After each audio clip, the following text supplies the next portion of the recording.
Séculos do céu.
Aleluia. Glória a Deus. É bom adorar ao Senhor. Coloque a mão sobre a cabeça do teu filho. Que abençoe ele. Declare palavras proféticas sobre a vida do teu filho. Senhor meu Deus, nós somos gratos a Ti pela herança que o Senhor tem confiado em nossas mãos, os pequenos.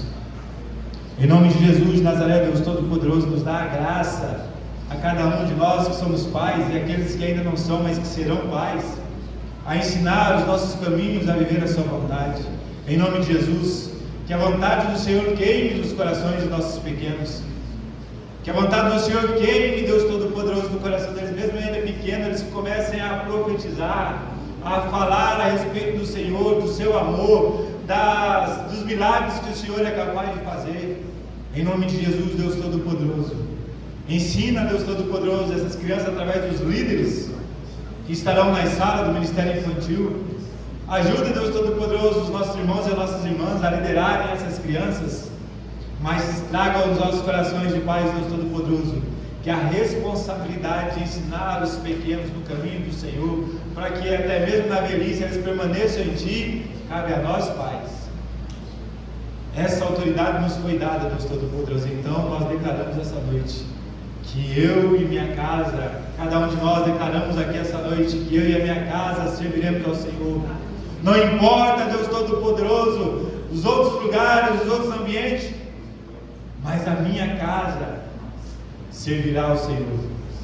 Enquanto eu caminhar na face dessa terra, eu e a minha casa serviremos ao Senhor. Nós declaramos essa noite, Deus Todo-Poderoso, como igreja do Senhor, como filhos do Senhor, nós declaramos essa noite em nome de Jesus de Nazaré.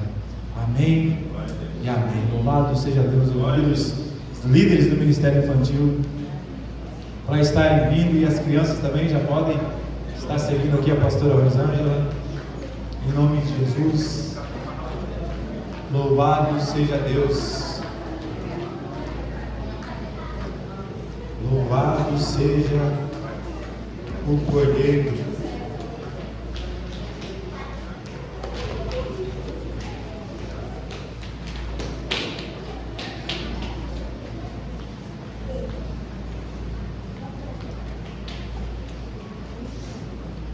Aleluia. Eu te convido, junto comigo, a abrir a palavra do Senhor, lá em Lucas 18, versículo 18 em diante, nós iremos ler. Deus é bondoso conosco, não é verdade?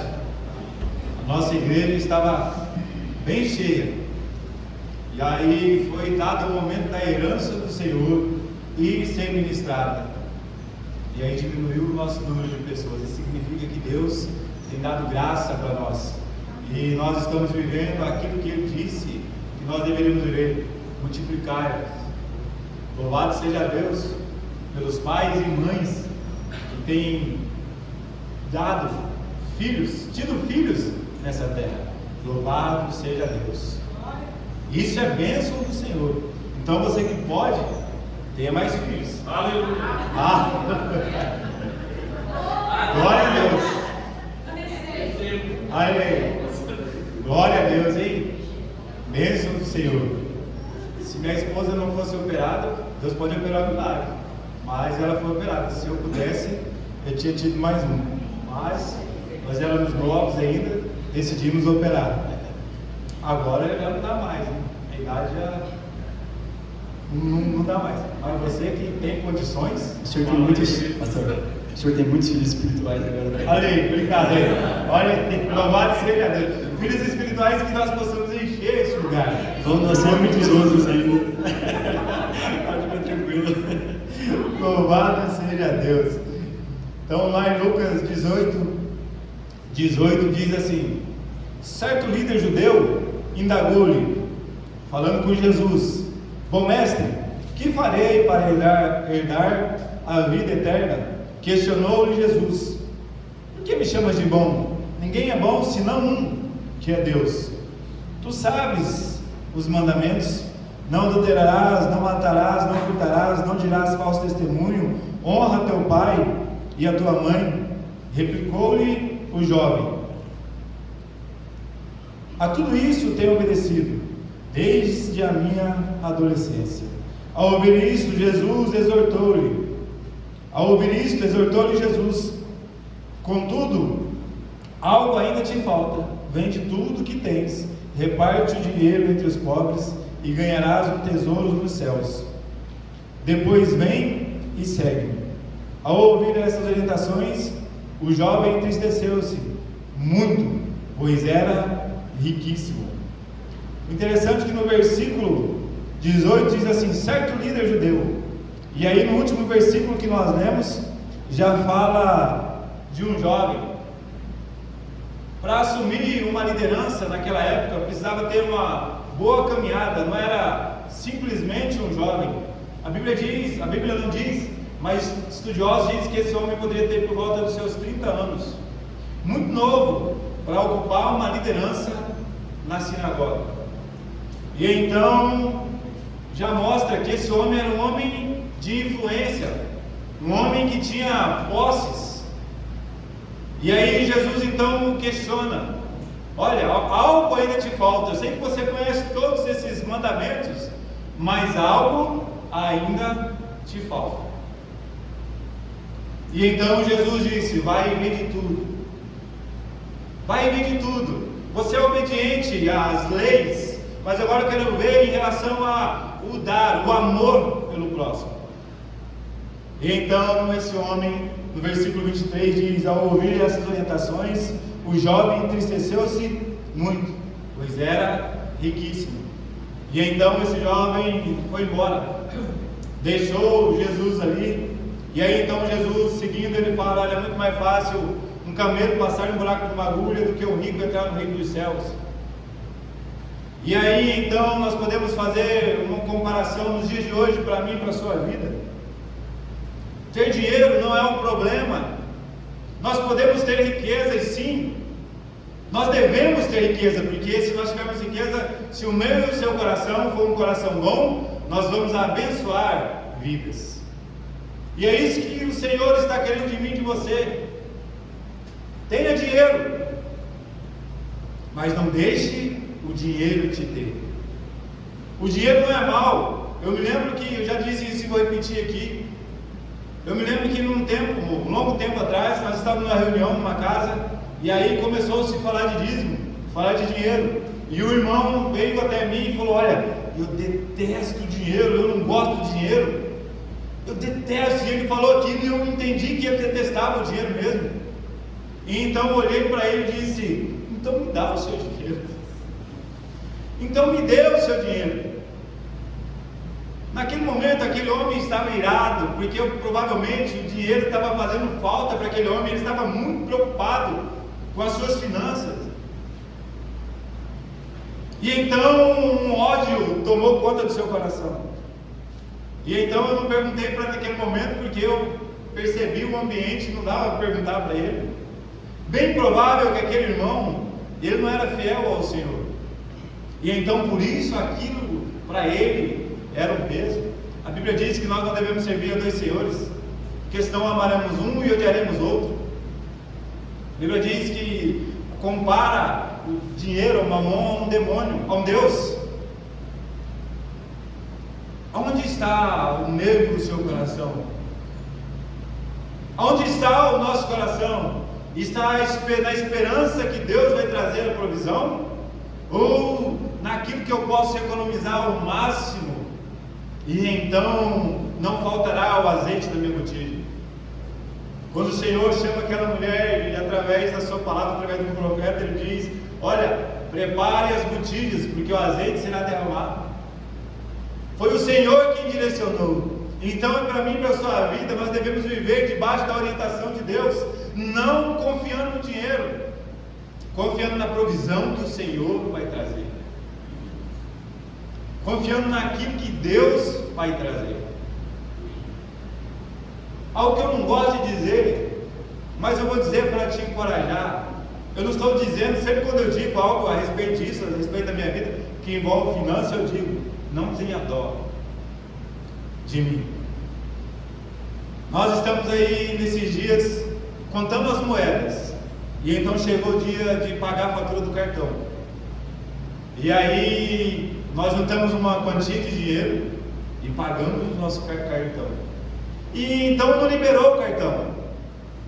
Não foi liberado nem um centavo. E então nós achamos que tinha pago pouco. Aí entrou mais um recurso, nós pegamos e pagamos mais uma parte do nosso cartão.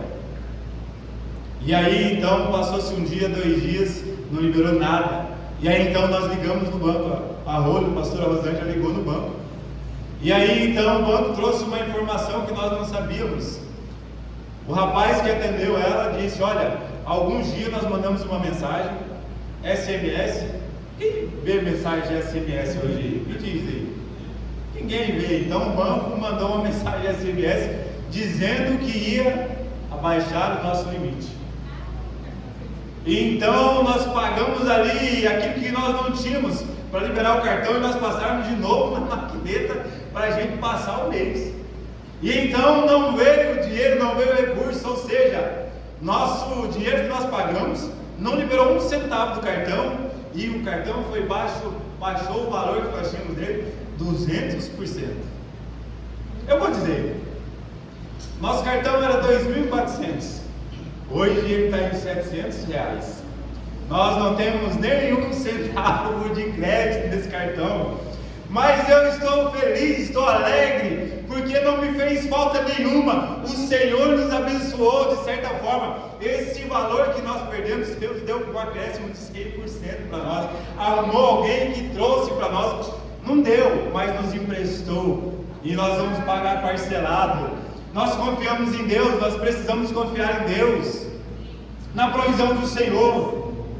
Confie na provisão de Deus, que Ele é fiel. Seja fiel com Deus e Ele será com você. Mesmo nós não sendo tão fiel com Deus, Deus traz, nos abençoa. Então seja fiel com Deus, que Ele não vai ficar devendo nada nem para mim nem para você. Deus não deve nada para ninguém. Esse jovem estava provavelmente sendo chamado para ser discípulo de Jesus, e ele preferiu as coisas do mundo ao caminhar com Jesus. Prefira caminhar com Deus, obedecer à vontade de Deus, e você e eu, nós veremos muitas coisas. Em nome de Jesus, esse é o nosso momento de devolver aquilo que é do Senhor, a 10ª parte, nós devolvemos em gratidão a Ele. Então devolva aquilo que pertence a Ele e oferte na casa do Senhor. Tenha liberdade nesse momento para adorar ao Senhor, também com o seu dízimo e com a sua oferta. Em nome de Jesus, enquanto o ministério já está mais uma vez, adora ao Senhor, com o cântico, adore ao Senhor, com aquilo que Ele te deu a condição de trabalhar e receber o seu sustento, em nome de Jesus.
Aleluia, Senhor. Obrigado, Deus Todo-Poderoso, pelo agir do Senhor em nossas vidas.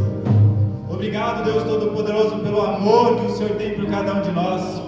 Obrigado, Deus Todo-Poderoso, pela provisão que o Senhor traz às nossas vidas. Obrigado, Deus Todo-Poderoso, pelo livramento que nós temos todos os dias. Obrigado, Deus Todo-Poderoso, porque o Senhor tem colocado no nosso coração gratidão ao Senhor. Obrigado, Deus Todo-Poderoso, porque nós podemos abrir os nossos corações e ofertar na sua casa. Em nome de Jesus, Deus Todo-Poderoso, derrame das bênçãos do Senhor sobre os meus irmãos. Em nome de Jesus. Traga mais cliente, traga promoções, Deus Todo-Poderoso, a esse povo que aqui está. Em nome de Jesus, traga clientes. Deus, move, Deus Todo-Poderoso, em favor dos teus filhos. Se há alguém com necessidade, Deus Todo-Poderoso, de emprego, que o Senhor abra, Deus Todo-Poderoso, portas, para que se cumpra a palavra do Senhor. O trabalhador é digno do teu salário. Em nome de Jesus, Deus Todo-Poderoso, que o recurso que nós trouxemos, aquilo que nós devolvemos essa noite ao Senhor, que seja usado, Deus Todo-Poderoso, da melhor forma possível. Abençoe os administradores, aqueles que estão, Deus Todo-Poderoso, com a função de administrar. Neste momento não administra dinheiro, mas administra contas. Que o Senhor dê a capacidade, Deus Todo-Poderoso, para esses homens negociar aquilo que precisa ser negociado. Abra os corações daqueles que precisam, Deus Todo-Poderoso, aguardar um pouco para receber a mensalidade que foi proposto. Em nome de Jesus, Deus Todo-Poderoso. Obrigado, Pai. Obrigado, Rei da Glória. Em nome de Jesus. Amém e amém. Aleluia. Pode se assentar. Vamos para os nossos avisos. Primeiro que vai aparecer, se tem visitantes, somos todos da casa, graças a Deus estamos aqui. Estamos muito bem, Deus tem dado graça para nós. E então agora nós vamos ver os avisos da semana. Amados irmãos em Cristo Jesus, estejam atentos aos avisos da semana. Nesta sexta-feira, dia 4 de outubro, realizaremos a vigília que antecede a Santa Ceia do Senhor. Esse tempo de comunhão e adoração acontecerá na sede da igreja, com a participação de todas as congregações de Campo Grande. Atenção ao novo horário, a vigília começará às 21 horas. Venha e vamos clamar juntos ao nosso Deus.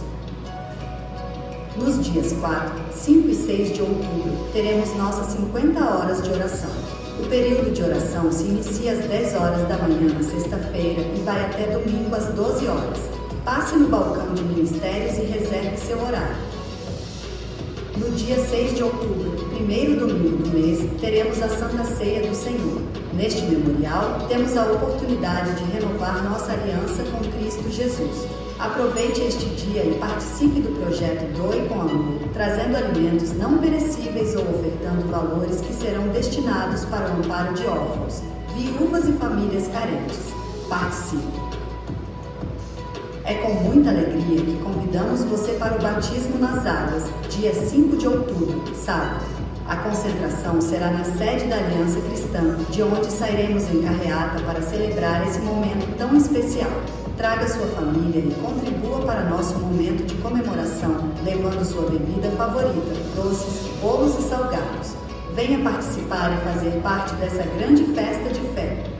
O Ministério de Altar e os ministros de louvor da Aliança Cristã estão preparando mais uma edição imperdível da Conferência Adorarte.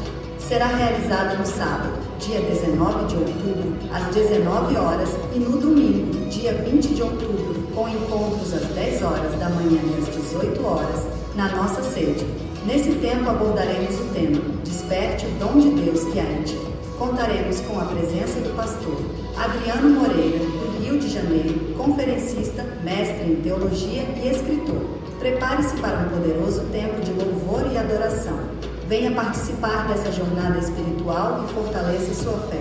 Não perca!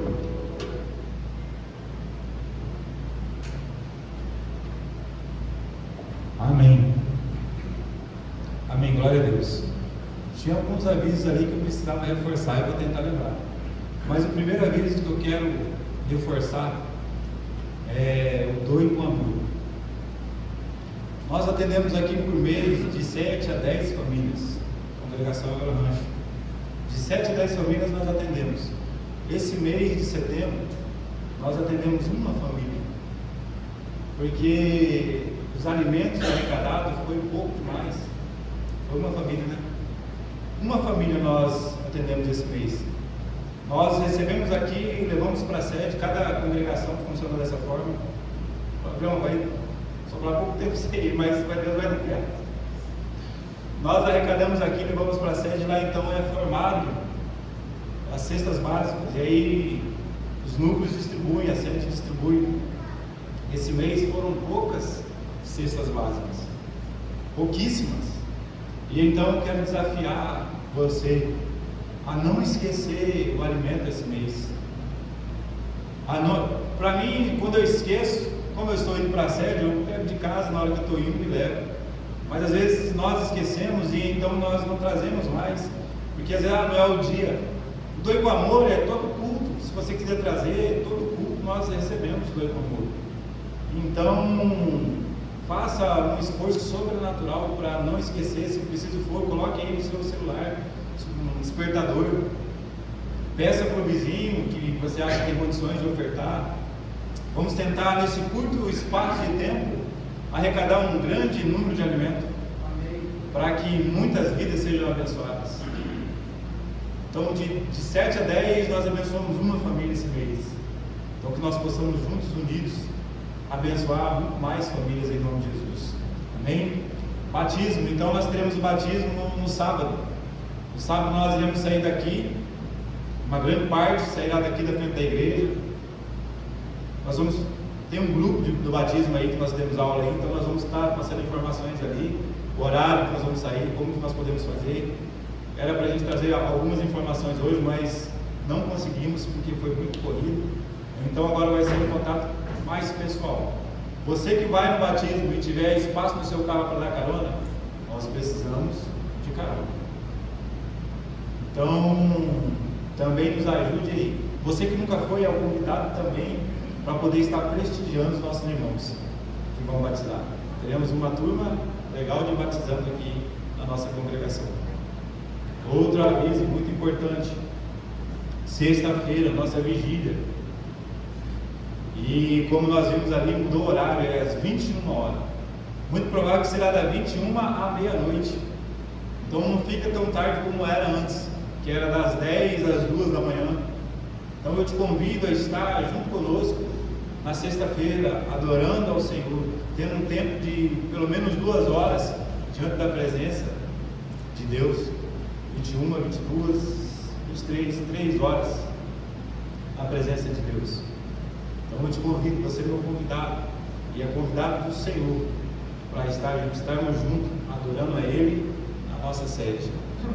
Outro aviso: não se assuste com adorar-te. Eu vou oficializar isso no domingo, bem provável, mas no domingo, dia 20, se eu não me engano, nós estaremos no nosso culto normal aqui, às 18 horas. Nós não iremos na sede. Eu só preciso oficializar isso com o nosso apóstolo Lucas, mas nós já tínhamos uma reunião firmado que nós estaremos aqui, mas precisamos da autorização do nosso apóstolo. Então, até então, nosso culto é normal aqui no domingo do Adorarte. Então nós teremos a sexta noite, o sábado à noite, o domingo de manhã para adorar na sede, e o domingo à noite para nós estarmos celebrando aqui. Amém? Glória a Deus. Nosso irmão Cláudio vai bater o recorde hoje. Louvado seja Deus. Abra o seu coração. A palavra do Senhor ministrou o coração do nosso irmão Cláudio.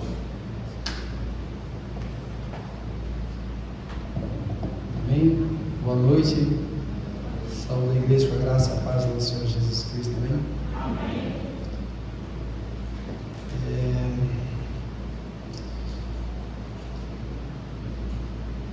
Nós precisamos, irmãos, termos um entendimento que muitas das bênçãos que Deus derrama sobre as nossas vidas é quando nós celebramos o momento do outro. Então, o pastor disse algo poderoso aqui: no Doe com Amor.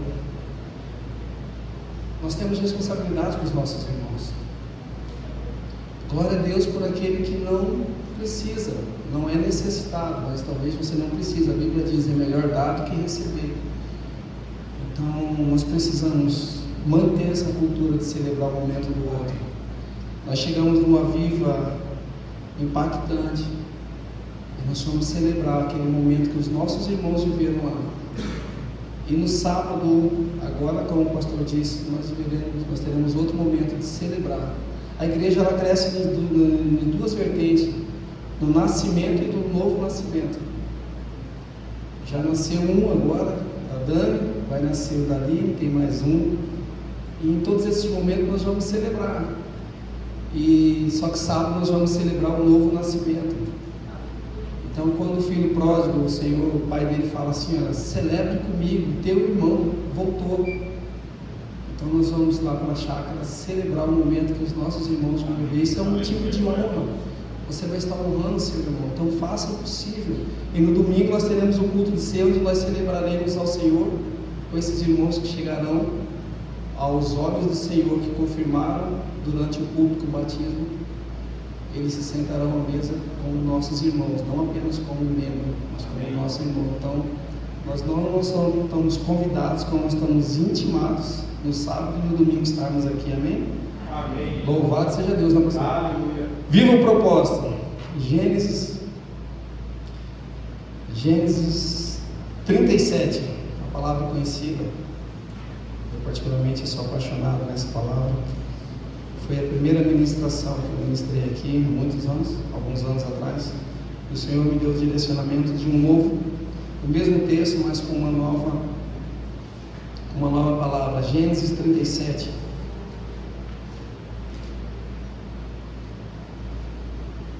Prometo ser breve. A vigília vai até meia-noite, né, pastor? Amém. Louvado seja Deus, então. Gênesis 37. Amém? Jacó habitou na terra de Canaã, onde seu pai Isaac tinha vivido como estrangeiro. Gênesis 37, 1. No 2 agora. Esta, portanto, é a história da família de Jacó. Quando José, seu filho, tinha 17 anos, pastoreava os rebanhos de ovelhas e cabras com seus irmãos. Cooperava com os filhos de Bila e os filhos de Zilpa, mulheres de teu pai. Entretanto, José compartilhava com seu pai sobre a má fama de seus irmãos. Israel amava mais a José do que todos os seus outros filhos, porque ele era o filho da sua velhice, e mandou lhe fazer uma túnica adornada. Seus irmãos perceberam que seu pai o amava mais que todos os seus outros filhos, e o odiaram e tornaram-se tão invejosos que não conseguiam mais lhe falar de maneira amigável. Ora, José teve um sonho e contou a seus irmãos, que passaram a nutrir ainda mais raiva dele. José lhe havia dito: ouve o sonho que tive.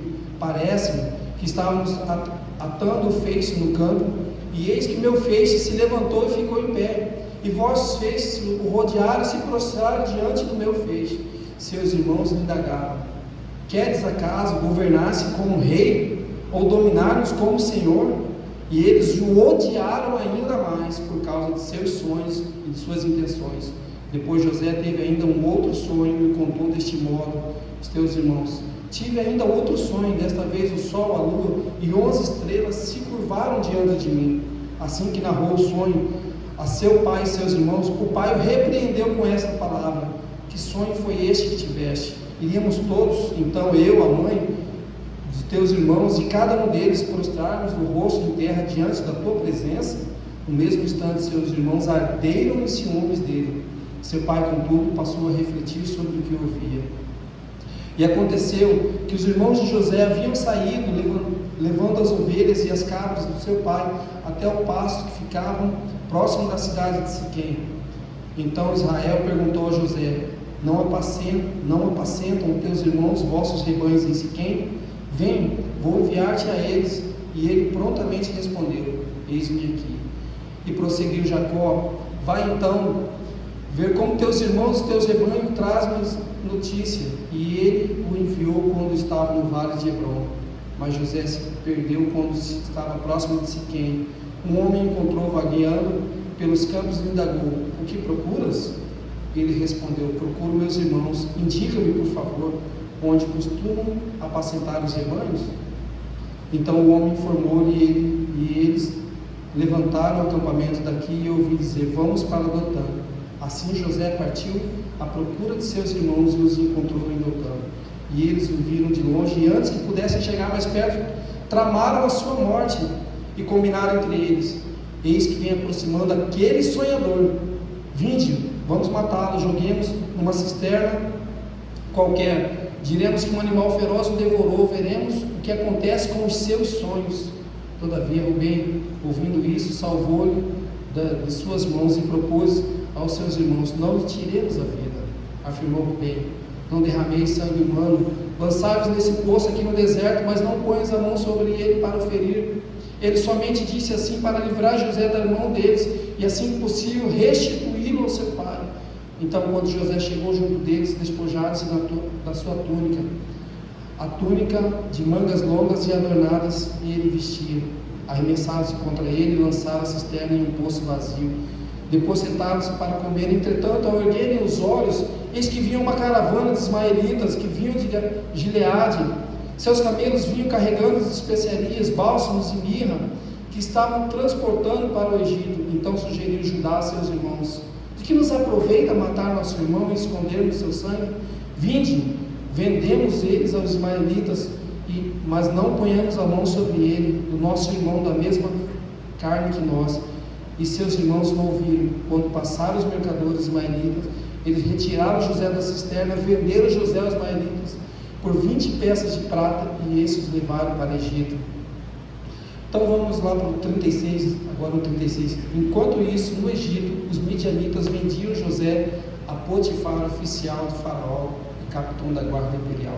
Amém? Se assim você concorda, vamos orar. Senhor Deus, te louvamos, Pai. Obrigado, Senhor, por tudo que o Senhor já fez no nosso meio, Senhor.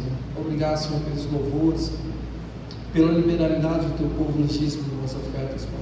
Nós clamamos que teu Espírito Santo continue agindo no meio de nós, Pai. Traga a tua revelação, a tua verdade, Pai. Que a tua palavra encontre repouso sobre os nossos corações, que encontre um solo fértil, Pai, a qual possa produzir os frutos, Pai. Tira toda a distração, todas as preocupações, Pai, tudo aquilo que possa estar concorrendo com a tua palavra, Deus. Que os nossos pensamentos e a nossa atenção esteja cativa àquilo que o Senhor está falando nessa noite, em nome de Jesus de Nazaré. Amém. Um texto um pouco comprido, mas que se faz necessário, irmãos. É um texto conhecido. A Bíblia fala de José, que ele era o filho mais amado pelo teu pai, mas ele não era só um filho amado simplesmente porque Jacó amava mais a sua mãe, a mãe dele, Lia, mas é porque Jacó era o filho da velhice, e naquele tempo havia uma distinção entre os seus filhos, principalmente o filho mais velho, que era o primogênito, e o filho mais novo. Até então era José, né? Mas José era diferenciado, porque José, como nós vimos aqui no texto, ele era obediente. Tudo aquilo que o pai solicitava a ele, José fazia. E José, ele tinha um caráter, tanto que quando ele se deparava com alguma conduta errada dos seus filhos, ele relatava para o seu pai. E isso foi causando toda essa confusão na vida de José com seus irmãos, né? Mas no texto nós olhamos aqui que o desgaste maior entre seus irmãos começa quando eles percebem que o seu pai amava mais os seus irmãos. E esse é um dos grandes desgastes hoje nas famílias. Quem tem mais de um irmão, dois irmãos, principalmente quem mais tem dois irmãos em diante, sempre quando você vai conversar com um, ele sempre vai dizer: olha, fulano é preferido do meu pai, fulano é preferido da minha mãe. Não, meu pai sempre passou a mão na mão do meu irmão, meu pai sempre passou a mão na mão do meu irmão. É sempre assim. E na maioria das distinções no meio da família acontece normalmente por causa de uma crise. Eu e minha esposa, nós trabalhamos com filhos já há uns 10 anos mais ou menos, né?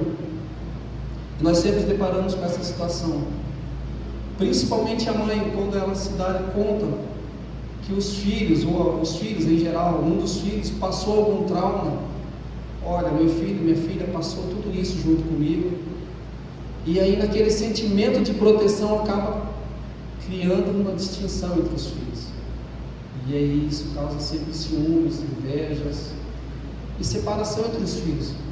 Ou às vezes os pais são divorciados, e aí um dos filhos é maltratado pelo padrasto, pela madrasta, e aí quando a mãe principalmente cai em si, e ela fala, poxa vida, minha filha, meu filho passou tudo isso comigo, e um sentimento de recompensa acaba tratando diferenciado um filho do outro.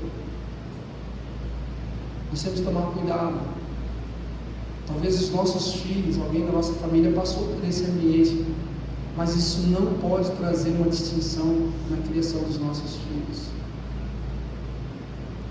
A educação é a mesma que nós damos para os nossos filhos, mas às vezes a forma que nós vamos aplicar é diferenciada. Você não vai aplicar uma palavra, uma disciplina com uma criança de 1 ano, na mesma disciplina com uma criança de 10, de 15 anos, o entendimento é outro.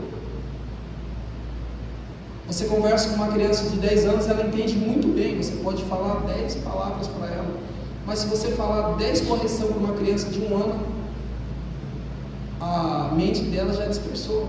Na segunda palavra que você falou, ela já nem está prestando atenção, está olhando assim, o que será que essa maluca está falando, né? Então nós temos que ter esse discernimento de tratar os nossos filhos iguais, mas com sabedoria, de saber que cada filho é diferente do outro. E é justamente isso que aconteceu. Começa toda essa bagunça, porque a própria palavra do Senhor relata, olha, Jacó amava mais, e aí no meio do texto a palavra diz, olha, os seus irmãos perceberam que o seu pai amava mais que o outro. Quantas pessoas não são feridas por causa de uma ausência de amor? Quantas pessoas? Amém? E a palavra do Senhor, ela fala aqui que os irmãos de José tinham total convicção que se venderam, olha, primeiramente nós vamos esconder ele numa cisterna, vamos deixar ele ali, depois percebem, olha, ao invés de nós vendermos, nós podemos até ganhar um dinheirinho sobre ele, vamos vendê-lo, né? E assim eles fazem com o seu irmão. Só que o que eu acho interessante, como a palavra diz ali, o vivo propósito, as circunstâncias, o momento, aquele empurrão, uma traição, alguém que te vendeu, ela não muda o propósito que Deus tem para a nossa vida. Os irmãos de José tinham total convicção, olha, nós vamos vender ele como escravo, e vamos ver o que vai acontecer. A Bíblia fala, vamos ver o que vai acontecer com os sonhos deles. Olha que loucura. Mal sabiam eles que eles estavam empurrando José para o propósito de Deus na vida deles. Muitas das nossas traições, muitas das nossas decepções, muitas das nossas tristezas, das nossas amarguras, na verdade estão nos empurrando para o propósito que Deus tem para a nossa vida. Na maioria das vezes nós queremos parar porque nós achamos que o propósito de Deus tem que ser alinhado do jeito que eu quero. Tem uma palavra que foi ministrada aqui há um bom tempo, e aquela palavra ela ficou no meu coração. Eu não me lembro se foi o pastor Kleber ou a pastora Rosângela, de você viver o propósito e passar pelo processo, o processo e o propósito. Todo propósito tem um processo, não é do dia para a noite, mas nem tudo vai ser como eu e você queremos, mas tudo, quando nós obedecemos e permanecemos, Deus continua nos levando para o propósito, né?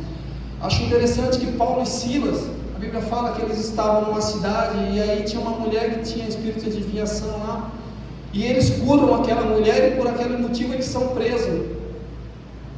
E a Bíblia fala que à meia-noite Paulo e Silas continuam adorando ao Senhor, e as cadeias são quebradas. Mudou o ambiente de Paulo e Silas, mas não mudou o propósito. Independente de onde você está nesse momento, o propósito é o mesmo. Permaneça. Não mude por causa das circunstâncias.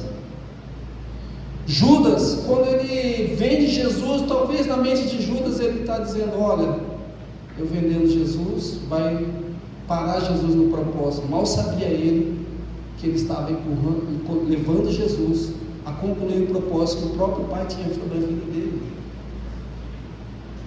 Muitas traições nos levam ao propósito de Deus. Eu falo por experiência própria. Eu já tive dos dois lados, traído e traidor. Mas eu entendi que Deus não mudou o propósito. Mas eu deveria permanecer naquilo. Talvez você não tenha sido traído, mas talvez você traiu. Talvez você não tenha sido decepcionado, mas você decepcionou. Talvez você não tenha sido vendido, mas você vendeu. Mas sempre há tempo para voltar ao propósito que Deus tem para a nossa vida. Sempre Deus está estendido com as suas mãos para que você retorne ao caminho e volte àquilo que foi estabelecido para mim e para a sua vida, né? E interessante que o maior ódio dos irmãos de José era por aquilo que o pai dele tinha feito, mas principalmente pelos sonhos de José. Eles chamavam José de sonhador, não chamavam ele de irmão. Você vê que José chamava ele, olha, eu me perdi, eu quero voltar para os meus irmãos. Mas José, os irmãos dele não chamavam de irmão, chamavam ele de sonhador. Olha, é esse sonhador, lá vem o sonhador. Vamos vender José, vamos vender ele, vamos ver o que acontece com os seus sonhos. E na maioria das vezes, os nossos sonhos de Deus não se cumprem na nossa vida, porque nós não conseguimos guardar aquilo que Deus estabeleceu para a nossa vida. Primeiro colocar em prática, para depois sair contando. Quantas pessoas você não conhece, fala assim, meu Deus, olha, eu tive uma ideia, estou com um propósito aí, estou com isso. De repente, passa um tempo e você vê que aquilo não se concluiu. Porque nem todo mundo, irmãos, infelizmente, se alegra com as suas conquistas. Não é uma palestra motivacional, mas é uma palavra de alerta. Nós precisamos guardar primeiramente e contar apenas aquelas pessoas, como eu disse no começo, que vão celebrar com você os seus sonhos, o seu propósito. Não saia contando para todo mundo. Neemias 2:12 ele diz assim, olha, interessante, e não declarei a ninguém o que o meu Deus me pôs no coração para fazer. Neemias ele só contou depois que ele começou a executar. Provérbios 13:3 fala assim, o que guarda a sua boca conserva a sua alma, mas o que muito abre os lábios tem perturbação. Vou ler novamente, Provérbios 13:3, o que guarda a sua boca conserva a sua alma, mas o que muito abre os lábios tem perturbação.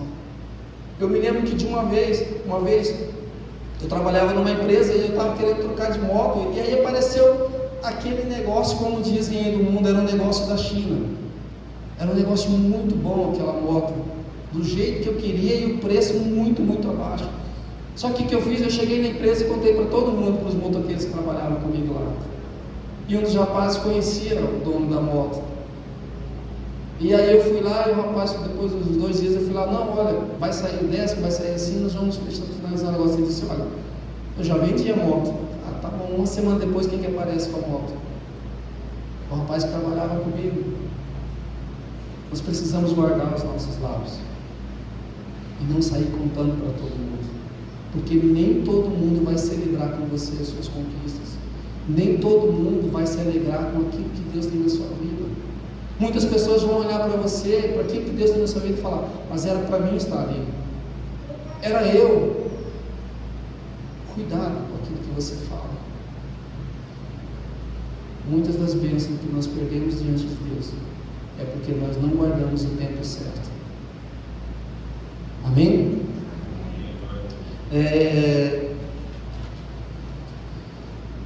E algo que me chama muita atenção em José, como eu disse, era a lealdade de José. Um homem extremamente leal. A Bíblia fala, ele era leal ao seu pai, aquilo que o seu pai estabelecia sobre a vida dele, aquilo que a liderança estabelecia sobre a vida dele.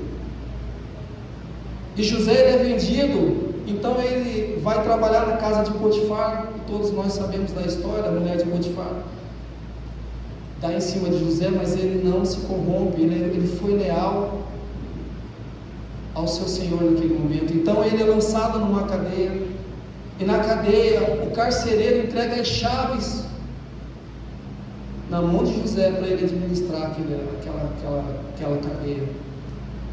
Naquele momento ele poderia fugir, porque o nosso sentimento é: olha, eu não fiz nada de errado, por que eu estou aqui? Se ele me deu essa chave, é sinal que eu posso fugir. Mas José foi leal àquela autoridade sobre aquele ambiente. Logo em seguida, José ele é levado ao posto de governador do Egito, e ele é leal ao faraó. A lealdade sempre tem recompensa. Seja leal à autoridade sobre a sua vida, seja leal sobre os seus líderes, seja leal ao seu patrão, seja leal àquela pessoa que está dentro da sua casa com você. Sempre tem uma recompensa para o leal. A Bíblia fala que Jesus tinha 12 discípulos mais próximos, mas desses 12 tinha 3 discípulos, Pedro, Tiago e João. Mas a Bíblia fala que naquele momento do Calvário, apenas um estava com Jesus, João. Quando Jesus, quem estava na porta lá do sepulcro de Jesus? João. Quem se reclinava sobre o peito de Jesus? João. E quando Jesus, naquele momento final da sua vida, ali da crucificação, ele não desabandona aquele que também foi leal a ele. E ele diz: esse é teu filho. Ele não desamparou. Mas lá na frente, quando nós lemos em Apocalipse 3, se eu não me engano, quando João estava quase no término da sua vida também, o próprio Jesus visita João e diz para João: eis que estou contigo, vai terminar tudo bem. A mensagem que Jesus nos passa é: sempre tem uma recompensa para o leal. Vale a pena você ser leal. Você não precisa atropelar ninguém na sua empresa para que Deus estabeleça você naquele posto. Mas se você for leal, Deus vai te colocar. José, em toda a caminhada dele, foi leal, e Deus o recompensou. Amém? E José, ele foi preso. Quer ver? Deixa eu achar aqui, Gênesis 40, se não me engano. Passado algum tempo, depois desses acontecimentos, o copeiro do rei do Egito e o padeiro praticaram um ato de ofensa ao seu senhor.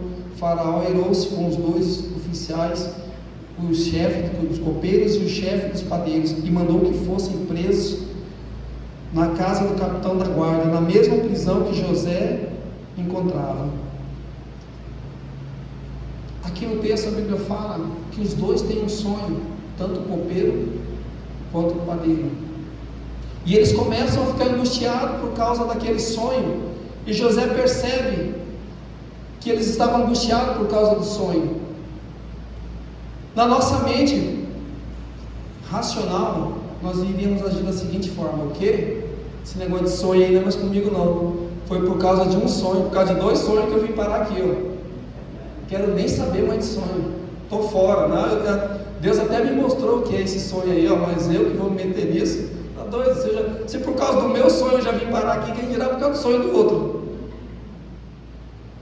Mas José não pensou assim. Sabe por quê? Porque uma experiência ruim, uma experiência que deu errado, não pode nos definir. Uma decepção não nos define. Até porque se o próprio Deus agisse assim conosco, nós nem aqui estaríamos mais, nós teríamos sido fulminados. Quantas vezes você comeu um bolo e aquele bolo talvez não te desceu muito bem, mas nem isso quer dizer que você nunca mais vai comer um bolo. Quantas vezes você comeu determinada comida e talvez naquele momento ela não desceu bem, mas você não abandonou a comida. Mas na nossa vida nós queremos agir diferente. Eu me decepcionei com a igreja, eu não volto mais. Eu não gostei do que o meu pastor falou comigo, eu não volto mais. O meu discipulador, a minha discipuladora falou tal coisa, eu não volto mais. Nós agimos assim, irmãos. Qualquer decepção nós abandonamos, nós não queremos mais. Só que, como eu disse há um tempo atrás, nós somos leais ao time de futebol, né? O Corinthians está quase rebaixado lá, mas aí a pessoa na rede social fala: aqui é Corinthians, na alegria e na tristeza eu não vou abandonar meu timão, dá timão, né? Mas na nossa vida, com os nossos irmãos, com o nosso cônjuge, com os nossos próximos, nós queremos abandonar na primeira decepção. E José, ele conversa com o copeiro e ele revela os sonhos e diz: olha, vai acontecer assim, você vai ser restaurado ao posto. Mas o padeiro, ele diz: olha, infelizmente para você não tem jeito, para ele tem jeito, para você vai ser decapitado, para você chegou a sua hora. Só que quando José fala para o copeiro, ele diz assim: olha, quando você estiver diante de Faraó, lembra de mim lá. Mas a Bíblia fala, lá em 40, meu Deus, mas a Bíblia fala que o copeiro não se lembra, 40, 23, né? Isso mesmo, 40, 23. Apesar de tudo, o chefe dos copeiros não se lembrou de José, ao contrário, esqueceu-se completamente dele. Irmãos, não espere honra das pessoas. O caráter do outro não pode te definir. Tem muitas pessoas que você vai ajudar, ajudou, está ajudando, mas nem todas serão gratas à sua vida. Honra é um caráter, é um princípio.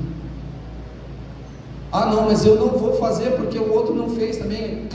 Quantas vezes nós não ouvimos as pessoas dizer: cansei de ajudar, fulano é ingrato comigo, ajudei no primeiro momento que eu não pude ajudar, falou mal de mim. Nós não podemos nos mover pelo que o outro faz. A honra tem que partir de nós, vivermos em honra e em lealdade. Isso determina a nossa vida, né? Quantas pessoas você não vai ajudar e não vai voltar? A Bíblia fala, o próprio Jesus, a Bíblia fala que Jesus curou 10 leprosos, em Lucas 7, se eu não me engano.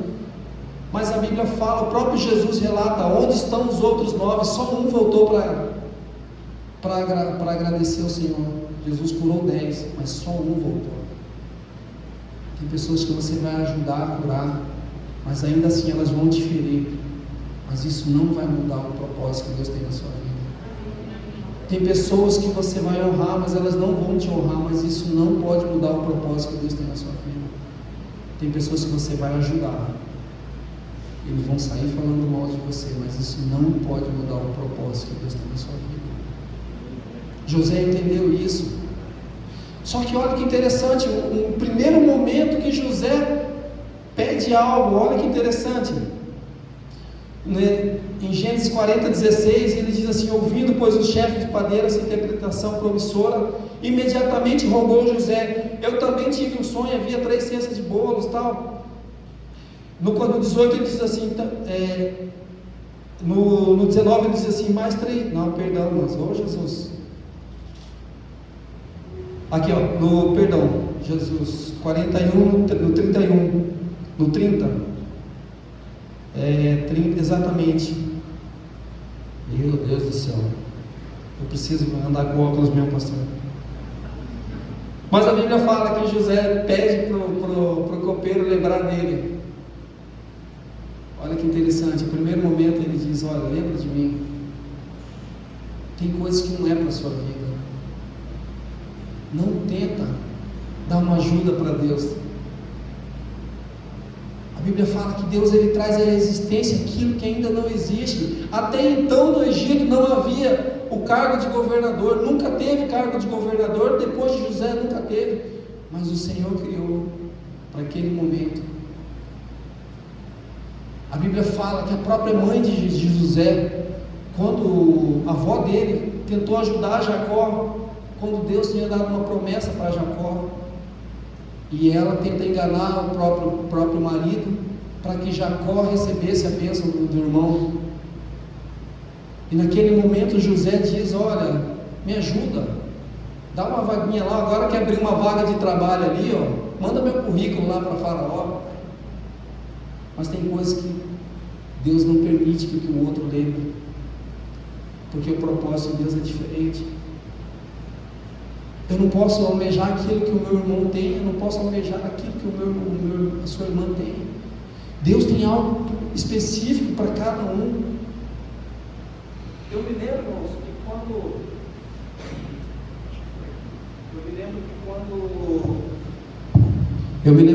eu comecei a minha conversão, e certa vez eu até comentei com a minha esposa, eu estava na igreja, na antiga sede, e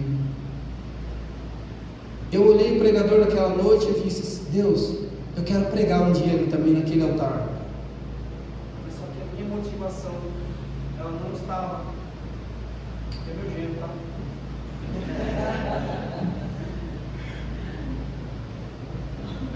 A minha motivação, ela não estava em servir a igreja, em servir o Senhor. A minha motivação naquele dia estava em ser visto. Eu me lembro muito bem daquele dia. Eu falei: Deus, eu quero pregar. E Deus foi tão misericordioso que Ele não permitiu.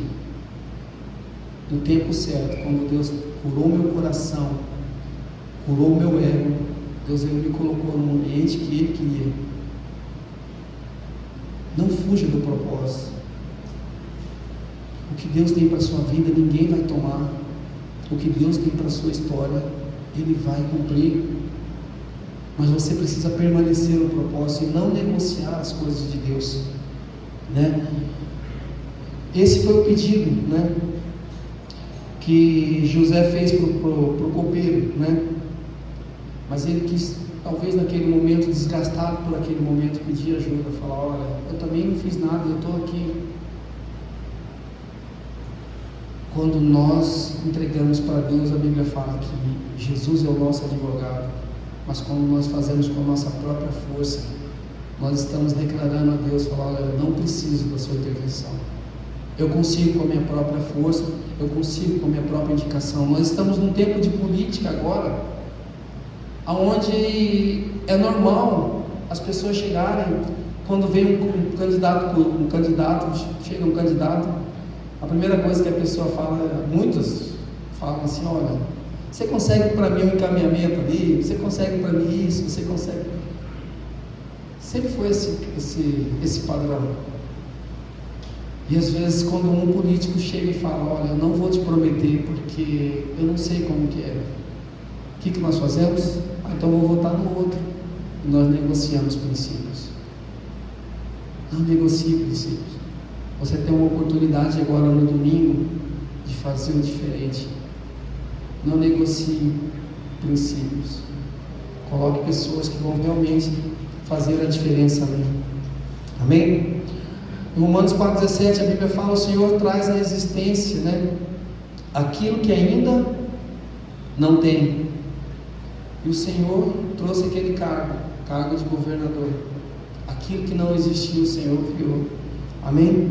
E hoje no mundo secular, e chegou a igreja também, as pessoas estão disputando cargos. Como eu disse, os meus olhos um dia deslumbraram o altar. Os meus olhos um dia deslumbraram a evidência. Mas os meus olhos não tinham deslumbrado ainda a servir a igreja. E Deus teve essa misericórdia. O que mais interessante é que a Bíblia fala que José teve esses dois sonhos, que os feixes dele, dos irmãos deles, iriam se prostrar. Aos nossos olhos está dizendo: olha, José vai ser o cara. Só que José, se você olhar toda a história, José nunca foi primeiro em nada. Ele não foi o primogênito. E a Bíblia fala que ele também não foi o filho da mocidade, porque depois de José veio um outro filho chamado Benjamim. José, quando ele esteve na casa de Potifar, ele não era o dono da casa, ele era servo, mordomo de Potifar. José, quando ele esteve preso, que o próprio carcereiro entregou a chave, ele não era a autoridade daquele lugar, ele era um servo, a autoridade maior era o carcereiro. José é levado a governador do Egito, mas ele não estava sobre o Egito, era o Faraó. Ele nunca foi o primeiro. Mas isso, quando você tem um coração curado, isso não lhe fere. A Bíblia fala que José, se eu não me engano, até tinha marcado aqui, Gênesis 49, 22, a Bíblia fala que José era um ramo frutífero. O que é um ramo? Um ramo não é o começo nem o fim, é o meio. O ramo não é o que dá sustentação e também não é o fruto. Muitas das coisas que você está passando, passou ou irá passar, é para que gere fruto na vida das outras pessoas. O propósito não tem a ver com a minha vida, não tem a ver com a sua vida, tem a ver com aquilo que irá acontecer com a vida de outras pessoas através do nosso propósito. Talvez Deus te levantou em algum momento para isso. Está te levantando para que você seja um ramo dentro da sua casa, para que aqueles que ainda não conhecem Jesus, através da sua vida vai conhecer a Jesus, para que aquelas pessoas lá no teu trabalho, qual muitas vezes ficam rindo, sendo sarcástico com Jesus, ou não creem em Cristo, Deus vai te levantar como um ramo sobre aquele lugar. Então não se preocupe em ser o primeiro nem o último, se preocupe em viver o propósito que Deus tem para a sua vida. Ninguém vai roubar aquilo que Deus estabeleceu para a sua vida. A Bíblia fala que os sonhos de Deus, eles vão se cumprir, né? José, ele foi chamado de sonhador pelos seus irmãos, ele foi vendido como escravo, logo depois ele foi revendido como escravo novamente, ele foi encarcerado e lá foi considerado como um criminoso, como um delinquente, assim dizendo. Ele foi tratado como criminoso. Mas o mais sobrenatural na vida de José é que o valor que ele carregava não era de um sonhador, o valor que José carregava não era de um escravo, o valor que José carregava não era de um criminoso, o valor que José carregava dentro dele era alguém que tinha um propósito de Deus. É isso que o inimigo tem colocado nas nossas mentes hoje em dia. Você não vale nada, você é um escravo daquilo que você está vivendo, você não vai conseguir. Mas o Senhor não. A Bíblia fala que Deus nos comprou por um preço de sangue, preço de cruz. Um homem foi crucificado pela minha e pela sua vida. Então nós não podemos nos mover por aquilo que as pessoas nos dão preço, não, mas por aquilo que Deus pagou pela minha e pela sua vida. Eu não carrego mais a nomenclatura de escravo, eu carrego a nomenclatura de filho, de alguém que carrega uma promessa. É isso que Deus quer. Eu queria terminar aqui, irmãos, Gênesis 45, para a gente terminar aqui.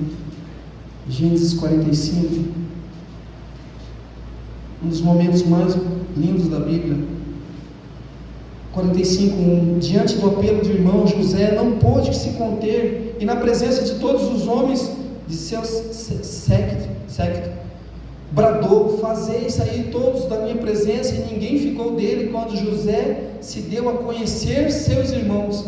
Entretanto, ele chorou tão alto que todos os egípcios ouviram, e a notícia chegou rapidamente até o palácio de Faraó. José declarou aos seus irmãos: eu sou José, vive ainda meu pai? E seus irmãos não conseguiram pronunciar a resposta, pois estavam demais conturbados e perplexos ao revê-lo. Então disse José e seus irmãos: aproximai-vos de mim. E eles se aproximaram e esclareciam: eu sou José, vosso irmão, que vendeste para o Egito. Mas agora não entristeçais nem ficarem amedrontados por teres me vendido para cá, porque foi para preservar vossas vidas que Deus me enviou diante de vós. Há 2 anos de fato que a fome se instalou na terra, e ainda haverá mais 5 anos sem semeadura nem colheita. Deus enviou-me adiante de vós para garantir a permanência da vossa descendência na terra e salvar as vossas vidas, como livramento de um grandioso grupo de sobreviventes. Portanto, não foste vós que me mandaste para o Egito, mas sim Deus, e Ele me estabeleceu como Abba, pai do Faraó, seu vizir e administrador de todo o Egito. Vou chamar o Fernandinho aqui um pouquinho, se possível. Eu vou ler novamente só o 8.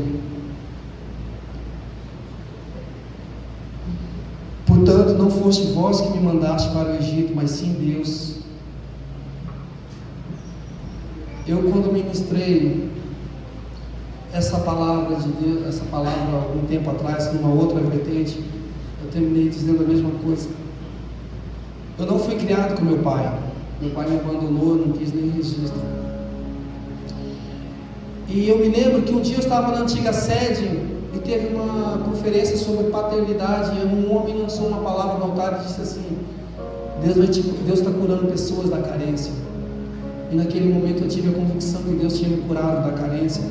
Tanto que o pastor Walter, ele se levantou e ele fez algo que até então eu nunca tinha visto. Ele levantou, ele foi lá e me deu um abraço e um beijo.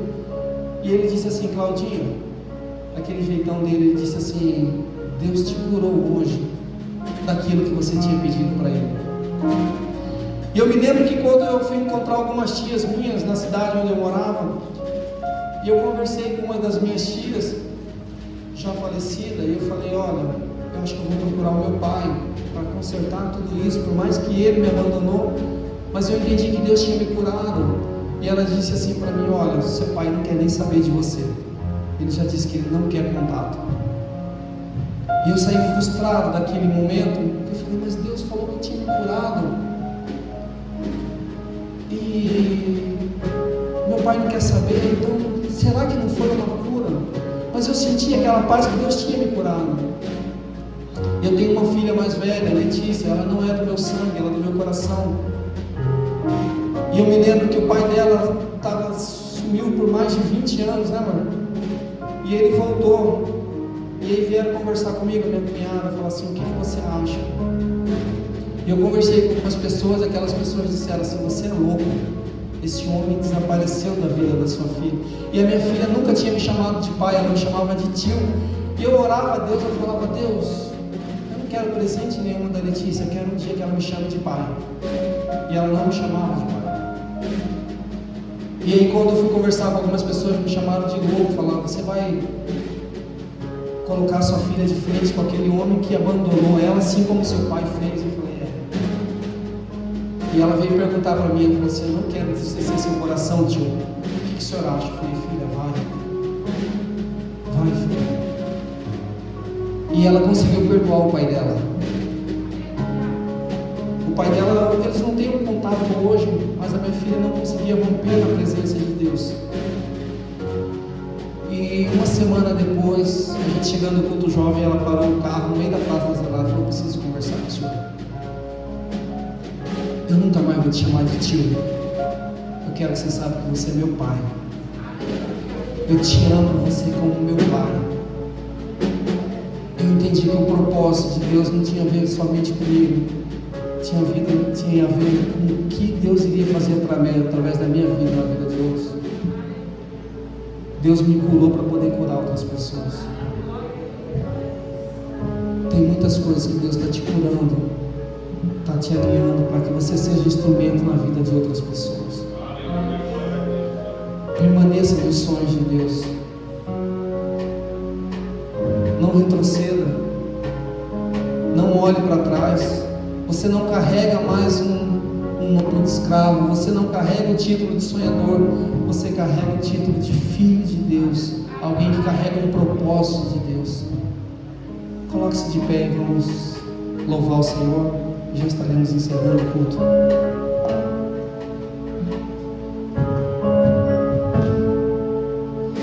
Os sonhos de Deus são maiores que os meus.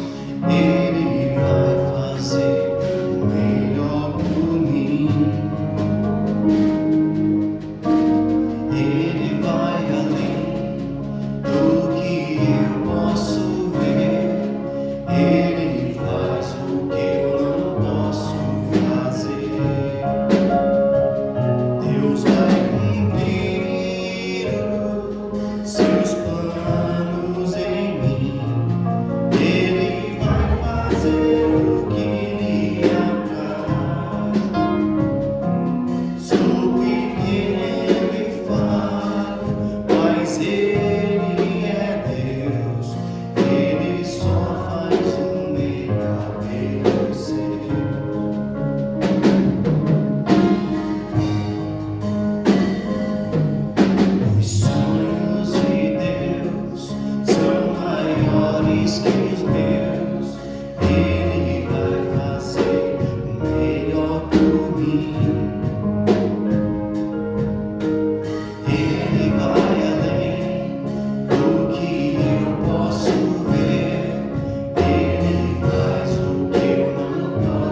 Senhor, Pai, tem cumprido, Pai, os teus planos, os teus propósitos, os teus sonhos, Pai. Nos ajude, Pai, a viver os teus sonhos, Pai.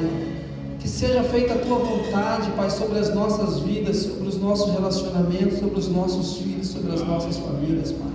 O Senhor sabe, Pai, o sonho de cada um, Pai. Mas que os nossos sonhos, Pai, estejam alinhados com os sonhos do Senhor, Pai. E se não estiver, Pai, que prevaleça a tua vontade sobre as nossas vidas, Pai.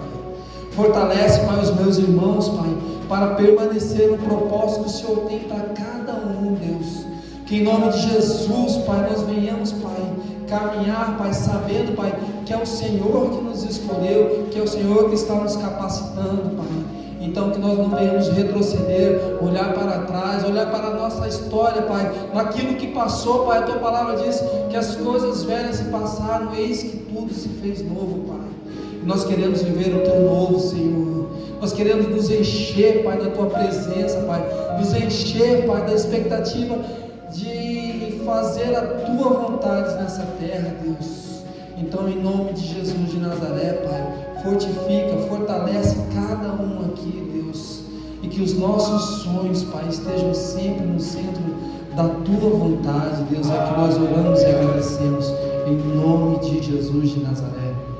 Amém e amém.